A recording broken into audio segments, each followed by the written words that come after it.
একটা রিক্সাওয়ালা ডেলি 2-4টা গালি, 2-4 ডজন গালি খাওয়া ব্যতীত বাড়িতে ফিরে না। কিন্তু তাকে যদি জিজ্ঞাসা করা হয় যে এত গালি খাওয়ার পরেও ডেলি রিক্সা নিয়ে কেন বাহির হও, তো চোখের পানি ছেড়া দিয়া বলবে বিবি বাল বাচ্চা আছে বিদায়।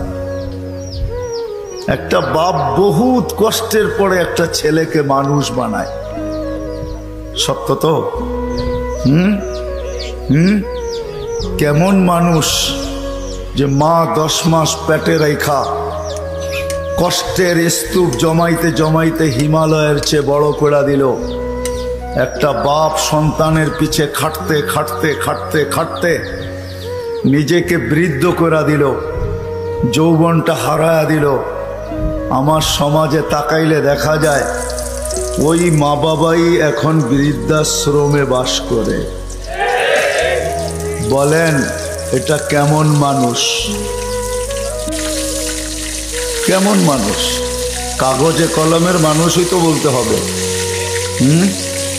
কাগজে কলমের মানুষ যদি না হইতো তাইলে তো ইমাম শাফি রহমতুল্লাহ আলাইহির মতোই হইতো। সারা দিন পরিশ্রম, বাবা ছিলেন না, বিধবা মা ছিলেন, সারা রাত্র মার পায়ে তেল মালিশ করতেন আর পাও টিপা টিপা ঘুম পড়াইতেন। মাঝে মাঝে খুশিতে পায়ের তালুতে চুমা দিতেন, চুমা। মা কাইপা উঠতো আর বলতো আমার পায়ের তালুতে চুমা কেন? তো বলছে তোমার পায়ের তালুতে চুমা দেই না, আমি তো আমার জান্নাতে চুমা দিয়া স্বাদ নিতেছি, স্বাদ। তাইলে সন্তান এমন মানুষ হতো। শুধু কাগজে কলমে মানুষ হইলে মানুষ হয় না।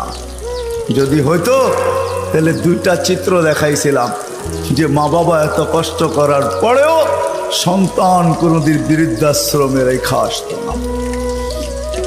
সন্তান কোনোদিন মা বাবার সাথে বড় বড় চোখ দেখাইতো না, মা বাবার সাথে কোনোদিন চিৎকার দিয়া কথা বলতো না, চোখে চোখ রেখা কোনোদিন বলতো না। যদি কাগজে কলমের মানুষই মানুষ হতো। না না, কাগজে কলমের মানুষ মানুষ হয় না, নিজেকে মানুষের মতো মানুষ বানাইতে হয়। মানুষের মতো মানুষ বানাইতে হয়। এই জন্যই প্রত্যেক ব্যক্তি নিজেকে মানুষের মতো মানুষ বানাইতে পারে। আপনি বলবেন 100টা দিয়া কি করে বানাবো, সুযোগই বা কোথায়? এই জন্যই মনে হয় আল্লাহ ভালোবাসার বশীভূত হইয়া ভালোবাসায়, এটাও ভালোবাসার নিদর্শন। আল্লাহ ভালোবাসা বলতেছে 100টা দ্বারা তুই মানুষ হইতে পারবি না। হায় হায়, ভালো যখন বাইসাই ফেললাম তাহলে 100টা আর তোর থেকে রাখবো তো রাখবো কেন? তো আল্লাহ একটার ভিতরেই 100টা ঢুকায়া দিয়া বলতেছে ইন সালুহাত সালুহা সাইরুল আমাল। আমাকে শুধু নামাজ ওকে করে দে, তোর জীবন ওকে আমি লেখা দিব। নামাজ কমপ্লিট করে দে, ওর জীবন ওকে কমপ্লিট লেখা দিব। নামাজ পূর্ণ, জীবন পূর্ণ লেখা দিব। এই জন্যই তো আমি বলি এই উম্মত যদি কিছুই না করতো,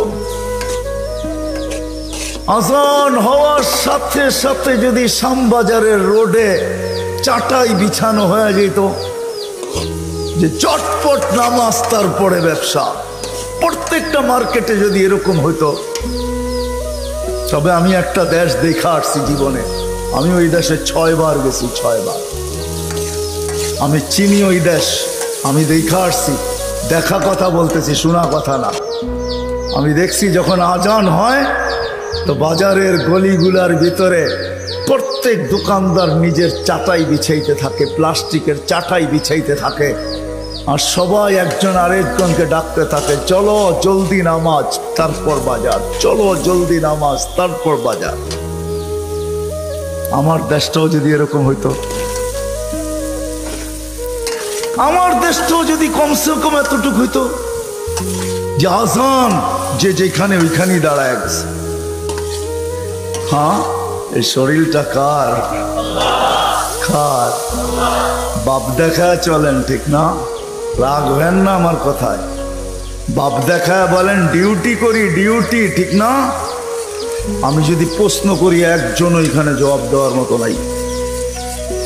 প্রতি মাসে যাই কামাই কার দেহটা দিয়া কামান? হায়াতটা কে দিছে? দেহটা কে দিছে? সুস্থতা কে দিছে? পূর্ণতা কে দিছে? কামানের মতো যোগ্যতা আপনার ভিতরে কে দিছে? একজন এই পুরা এলাকায় নাই।